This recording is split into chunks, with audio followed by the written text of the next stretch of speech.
Pak Johan, hari ini kami dari kelompok 3 akan mempresentasikan tentang prototipe dari aplikasi kami, yaitu Safer. Berikutnya adalah latar belakang atau situation. Jadi, kasus kekerasan seksual di Indonesia semakin marak terjadinya setiap tahun.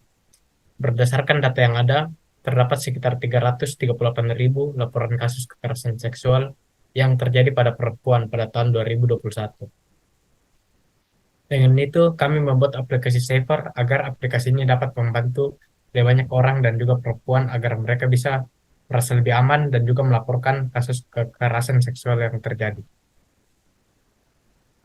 Untuk gambar rich picture-nya, jadi pelaku kekerasan seksual melakukan kekerasan kepada korban. Setelah itu, korban menggunakan aplikasi kami dan korban bisa memilih untuk mencari bantuan dari psikolog atau melaporkan kekerasan seksual tersebut kepada polisi atau pihak yang berwenang.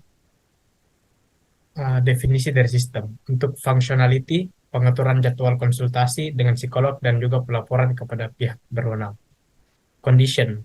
Operasi dan pengembangan sistem dilakukan dalam lingkungan kerjasama antar psikolog, pihak kepolisian, pengguna, dan owner. Objek. Pengguna, baik pengguna biasa maupun korban kekerasan seksual, pihak kepolisian, psikolog, teman-teman pengguna, dan juga customer service. Application domain, mengelola laporan-laporan yang diberikan korban kekerasan seksual. Teknologi, yaitu aplikasi mobile, smartphone. Responsibility, menyediakan media komunikasi untuk pelaporan. Yang selanjutnya ada kelas diagram, seperti yang bisa dilihat pada gambar, ada 10 tabel yang ada pada kelas diagram aplikasi Saver. Yang pertama ada pengguna, ada psikolog, ada korban kekerasan seksual, ada pengguna yang merupakan bukan korban kekerasan seksual, ada laporan kekerasan seksual, ada konsultasi, kontak pengguna, panic button, education, dan juga notifikasi. Tabel-tabel ini saling berhubungan satu sama lain. Selanjutnya ada use case diagram. Aktor yang pertama adalah user yang bukan korban. User yang bukan korban ini bisa melakukan login account, update profile, activate notification, terusnya bisa melakukan import atau edit kontak, bisa juga melakukan view education content, bisa juga mendapatkan notifikasi, membuat laporan, dan juga mendapatkan notifikasi bahwa laporan tersebut sukses. Yang kedua ada user yang merupakan korban kekerasan seksual. User yang merupakan korban kekerasan seksual ini bisa melakukan login account, update profile, aktivasi notifikasi, import atau edit kontak. Selanjutnya bisa view education content. Selanjutnya bisa menekan tombol panic button atau emergency button. Selanjutnya bisa import kontak atau menelpon call center dan juga psikolog.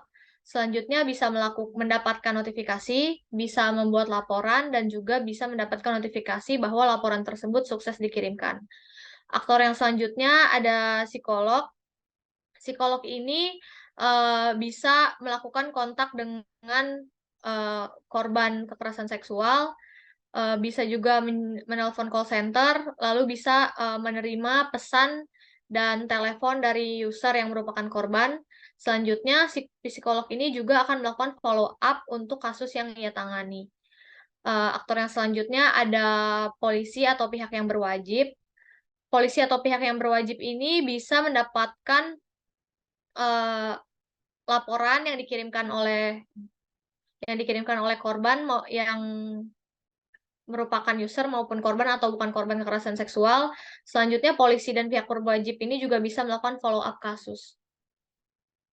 Yang selanjutnya ada function list dari aplikasi Saver. Yang pertama ada mendaftarkan akun, kompleksitinya kompleks, type-nya compute.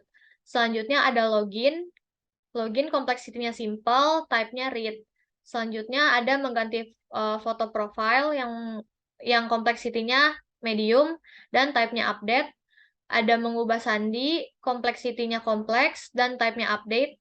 Mengubah nomor telepon, kompleksitinya medium, type-nya update. Selanjutnya ada membuat laporan, kompleksitinya medium, dan type-nya juga update. Selanjutnya ada membatalkan laporan, type-nya simple, complexity-nya simple dan type-nya read. Selanjutnya ada membatalkan laporan, complexity-nya medium, type-nya update. Selanjutnya ada melihat konten edukasi, complexity-nya simple, type-nya read. Ada menekan emergency button, complexity-nya simple dan type-nya signal. Selanjutnya ada menambahkan kontak, complexity-nya medium, type-nya compute. Selanjutnya ada melakukan panggilan, complexity-nya simple, type-nya signal. Ada mengirim pesan, complexity-nya simple, type-nya juga signal. Yang terakhir ada mengajukan appointment psikolog, complexity-nya medium, dan type-nya compute. Kemudian berikutnya ada kriteria. Kriteria merupakan properti yang ditentukan berdasarkan dari sebuah desain atau arsitektur. Kriteria diperlukan sebagai dasar untuk menentukan manakah yang harus diprioritaskan dalam pembuatan sistem dan melakukan analisis dalam penentuan biaya yang dibutuhkan dalam pembuatan sistem.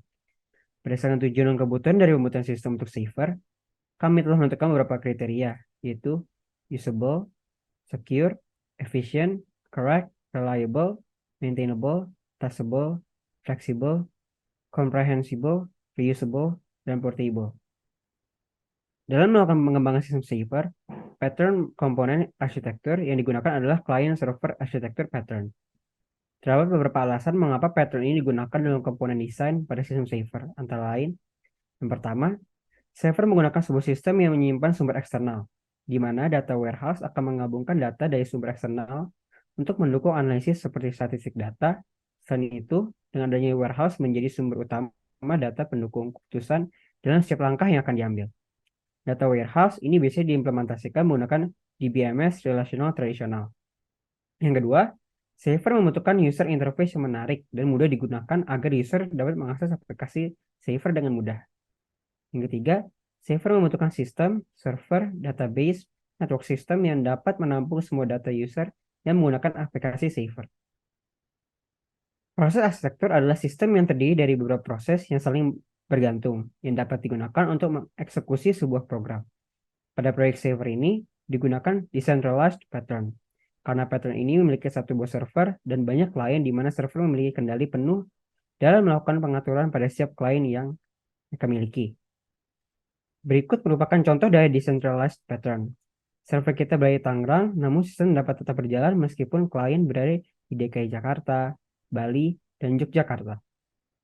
Oke, selanjutnya kita akan masuk ke revise class diagram. Nah, di revise class diagram ini ada 3 model komponen. Yang pertama model komponen, ada function komponen juga, dan connecting komponen. Untuk model komponen ini merupakan aktivitas yang dimana sebuah model itu direpresentasikan sebagai kelas dan juga sebuah sistem. Nah, komponen dalam aktivitas ini meliputi model komponen dan atribut-atributnya. Untuk function komponen adalah aktivitas yang fungsi-fungsinya dimiliki oleh sistem yang diimplementasikan, yang dimana konsep pada aktivitas ini terdiri dari komponen dan juga operation. Untuk connecting komponen merupakan aktivitas yang dimana seluruh komponen yang terdapat dalam sistem ini saling terhubung dan meliputi komponen dan juga connection. Next. Nah, ini kita masuk ke model komponen. Jadi terdapat terdapat di sini ada model komponen dari tabel psikolog dan juga konsultasi, di mana psikolog memiliki hubungan one to many dengan konsultasi. Di sini psikolog ini akunnya dibuat, lalu dicek, diupdate, dan habis itu bisa di login oleh psikolognya. Untuk konsultasinya ini bisa dibuat oleh psikolog dan juga user apabila ingin melakukan konsultasi. Next. Ini adalah function komponen dari aplikasi Saver. Jadi ada juga complexity dan juga type-nya yang sudah tadi dijelaskan juga. Jadi di sini fungsinya itu terbagi menjadi 3. Yang pertama account, itu ada fungsi mendaftar akun, login, mengganti data diri, dan fungsi report itu ada membuat laporan, membatalkan laporan, dan juga menekan emergency button. Kemudian untuk education bisa melihat konten edukasi berupa video, lalu juga ada konsultasi dengan psikolog. Next. Nah, ini adalah function komponen yang ada pada aplikasi Saver. Bisa kita lihat contohnya pada function mendaftar akun, di mana user bisa update username, email, dan passwordnya. Kemudian ada juga bagaimana function melihat konten edukasi dengan read konten edukasi. Kemudian ada mengganti data diri, menekan emergency button. Boleh next. Ini juga ada function membuat laporan dengan update, lalu function membatalkan laporan juga dengan update juga. Next. Kemudian masuk ke connecting component. Di connecting component ini terdiri dari 4, yaitu ada outside coupling, inside coupling, coupling from below, dan juga sideways coupling. Tetapi pada aplikasi Saver ini, kita hanya menggunakan 2. Nah, ini adalah contoh dengan menggunakan coupling from below, di mana special class ini mengacu secara langsung ke private properties di superclass. Pada gambar ini, tabel pengguna merupakan superclass daripada psikolog, korban kekerasan seksual, dan juga pengguna yang bukan korban. Boleh next. Nah, ini adalah contoh dari outside coupling, di mana kelas atau komponen ini mengacu langsung ke public properties dari kelas notifikasi itu, sehingga dapat diakses dari kelas panic button. Boleh next. Ini juga sama outside coupling. Next saja. Nah, ini juga banyak, ada dari korban kekerasan seksual, dan juga pengguna yang bukan korban bisa mengakses laporan kekerasan seksual, konsultasi, kontak pengguna, panic button, dan juga education video. Next. Nah, ini adalah kelas diagram setelah dilakukan revisi ya, dari sebelumnya. Oke, next. Oke, selanjutnya saya akan menjelaskan mengenai prototipe aplikasi Saver. Berikut merupakan tampilan awal dari aplikasi Saver atau splash screen dari aplikasi Saver. Pada splash screen ini terdapat logo Saver dan juga tagline dari Saver, yaitu Never Forget About Safety. Lalu jika kita klik, maka akan muncul pilihan login atau sign up.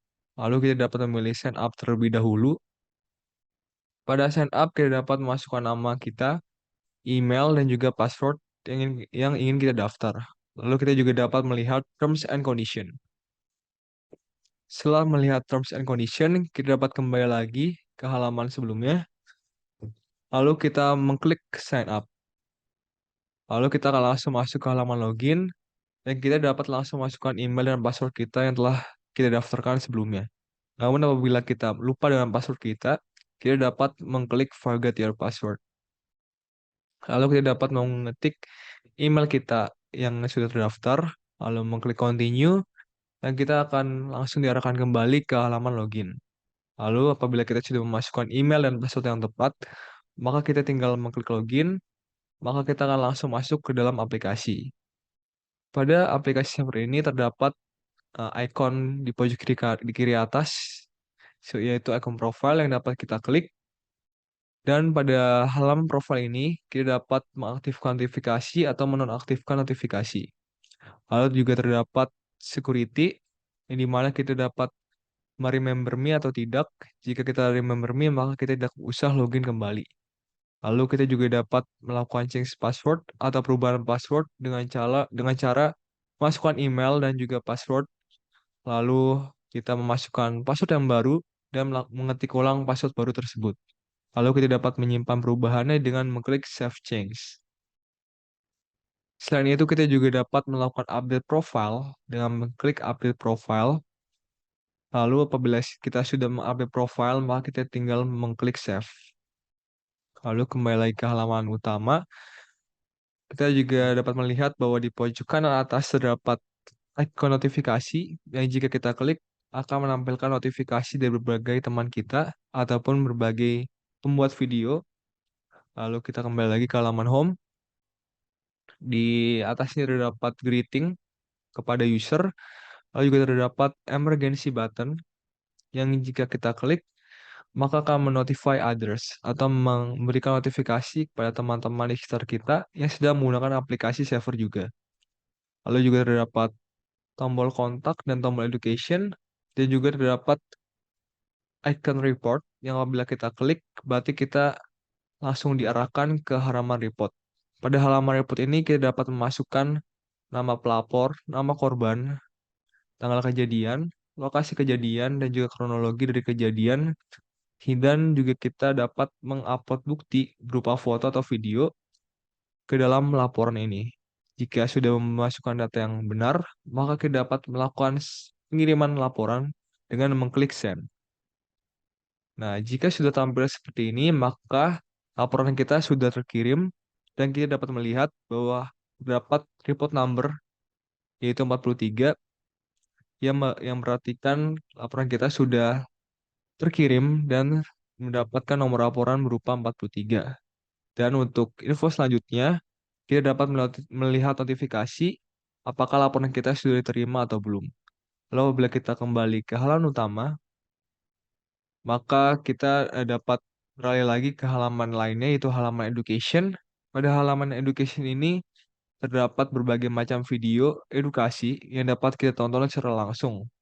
Pada video ini terdapat durasi dan juga terdapat tanggal pembuatan video dan juga terdapat judul konten video dan juga pembuat video. Dan apabila kita ingin menontonnya, maka kita dapat langsung mengklik play now. Apabila kita mengklik play now, maka kita akan langsung diarahkan ke halaman video pada aplikasi tersebut. Lalu, selanjutnya kita beralih ke halaman consultation. Pada halaman consultation, terdapat berbagai pilihan psikolog dengan berbagai rating yang beragam dan juga pengalaman kerja yang beragam. Kita dapat memilih psikolog yang kita inginkan dengan cara make an appointment apabila kita ingin melakukan konsultasi dengan psikolog tersebut. Jika kita mengklik make an appointment, maka kita akan langsung diarahkan ke halaman appointment yang kita diharuskan untuk mengisi data berupa nama, topik konsultasi, tanggal konsultasi, dan juga jam konsultasi. Dan jam tersebut di antara jam 8 pagi hingga jam 8 malam dan durasi maksimalnya adalah 2 jam. Jika sudah mengisi data dengan tepat, maka kita dapat langsung melakukan pengiriman appointment kepada psikolog dengan mengklik tombol send. Lalu apabila sudah tampil seperti pada layar ini, maka berarti appointment kita sudah terkirim dan kita mempunyai nomor antrian 13. Lalu kita kembali ke halaman utama dan apabila konsultasi tadi atau appointment tadi sudah ter-ACC oleh psikolog, maka kita dapat melihat bahwa psikolog yang kita pilih tadi sudah dapat kita lakukan chat ataupun call. Dan kita dapat langsung mengkliknya jika kita ingin melakukannya. Lalu kita beralih ke halaman selanjutnya, yaitu halaman kontak. Pada halaman kontak ini terbagi menjadi 2 macam, yaitu call center dan imported contact.